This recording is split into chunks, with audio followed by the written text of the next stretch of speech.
I'm okay, I'm fine. Kincana, Kincana, teng neng neng neng neng. Ku menahan rasa sakit, rasa sakit. Few moments later.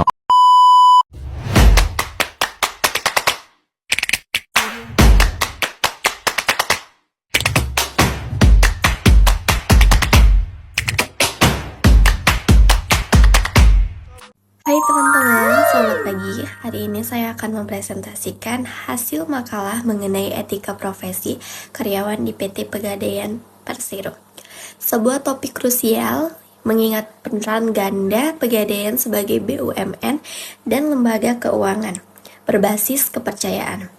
Makalah ini disusun oleh saya sendiri, Enisha Putri, dengan NPM 2215310201 sebagai tugas dari mata kuliah Etika Profesi, dengan dosen pengampu Dr. Saimara AM Sembayang, SE MSI.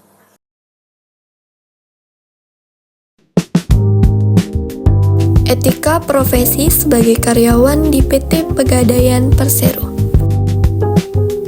Disusun oleh Enisha Putri, NIM 2215310201, mata kuliah Etika Profesi, dosen pengampu Dr. Saimara AM Sembayang, SE MSI, Institusi Parodi Manajemen, Fakultas Sosial Sains, Universitas Pembangunan Pancabudi Medan, tahun 2025. Latar belakang, peran strategis Pegadaian BUMN berorientasi komersial dan mengembang misi sosial, inklusif finansial. Bisnis inti sangat mengandalkan kepercayaan trust karena pengelola barang jaminan nasabah. Urgensi etika, karyawan adalah representasi negara dan penjagaan amanah publik. Tanpa etika, risiko kehilangan kepercayaan dan kerugian multidimensi sangat tinggi. Rumusan masalah 1. Implementasi etika dalam tugas operasional seperti penaksiran dan pengelolaan jaminan. Kedua, tantangan etika utama seperti konflik kepentingan, tekanan bisnis. Ketiga, efektivitas kode etik dan sistem pengawasan internal. Tinjauan konsep dasar etika profesi. Etika, cabang filsafat yang mempelajari prinsip baik atau buruk dan benar atau salah yang mengatur perilaku manusia. Etika profesi, penerapan prinsip etika umum ke dalam konteks dan tanggung jawab pekerjaan atau profesi tertentu. Selanjutnya, profesi karyawan Pegadaian. Hakikat profesi atau amanah publik, agen keuangan inklusif, penjaga aset rakyat, perwakilan negara, kompetensi khusus, keahlian penaksiran, pengetahuan umum, gadai, layanan pelanggan empatik, dimensi etika, integritas tanpa kompromi, kerahasiaan profesional, tanggung jawab filandusia. Prinsip dan kode etik utama Pegadaian. 1. Integritas, jujur, konsisten, dan objektif, fondasi utama.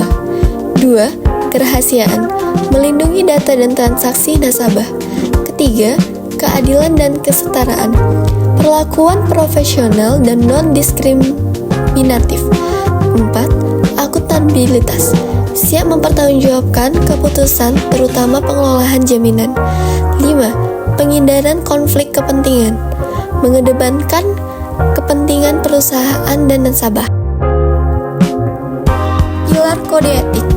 Pilar 1. Integritas dan kejujuran, menjauhi manipulasi pada penaksiran barang jaminan.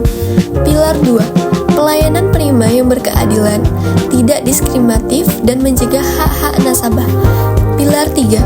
Kepatuhan hukum dan regulasi, menolak KKN dan mematuhi OJK. Pilar 4. Tanggung jawab atas amanah, menjamin keamanan dan keutuhan barang jaminan. Penerapan etika dalam operasional. A. Integritas transaksi, kejujuran penilaian. Petugas penaksir harus objektif dan memiliki kompetensi teknis. Transparansi, menyampaikan syarat dan biaya secara jelas. Anti gratifikasi, menolak suap yang merusak objektif. B. tanggung jawab teknis dan sosial.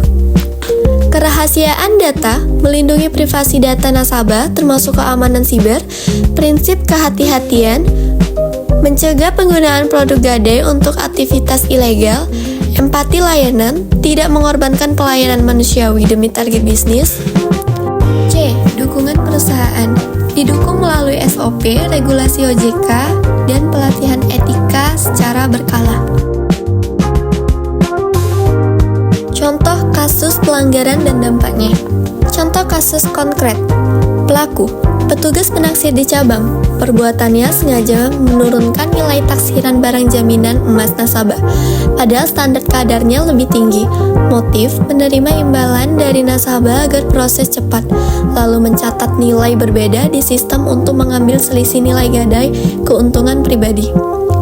Prinsip yang dilanggar, penipuan, penggelapan terhadap perusahaan dan nasabah, penyalahgunaan wewenang dan konflik kepentingan, pelanggaran kejujuran dan objektivitas penaksiran. Dampak dan akibatnya. Dampak, kerugian finansial nasabah, kerugian material bagi perusahaan dan penurunan drastis kepercayaan masyarakat. Akibat, sanksi berat, pemecatan, sanksi administratif hingga proses hukum pidana. Solusi dan pencegahan langkah provokatif. A. Penguatan budaya dan SDM. Kepemimpinan teladan, penguatan budaya integritas dari tone from the top. Pelatihan kontekstual, pelatihan etika interaktif berbasis studi kasus nyata. B. Revitalisasi sistem, audit digital real time, deteksi dini penyimpangan, whistleblowing sistem aman, menjamin anonimitas dan perlindungan pelapor. C. Solusi transparansi dan organisasi, teknis batasi diskriminasi individu, misal rotasi tugas, sistem penilaian dua kontrol, transparansi nasabah, kembangkan portal pelacakan status penaksiran real time, organisasi ciptakan jalur karir. Kesimpulannya adalah etika adalah fondasi mutlak pegadaian, karyawan adalah penjaga amanah, upaya pencegahan pelanggaran harus sistematis dan komparatif, bertujuan untuk memperkuat daya saing sekaligus misi sosial perusahaan. Selanjutnya saran. Kami menyarankan agar Pegadaian melibatkan masyarakat dan akademisi sebagai mitra pengawasan, dan yang terpenting dalam rekrutmen dan promosi, bobot integritas harus setara dengan bobot kinerja finansial untuk memastikan budaya etis dan benar-benar menjadi DNA organisasi yang baik.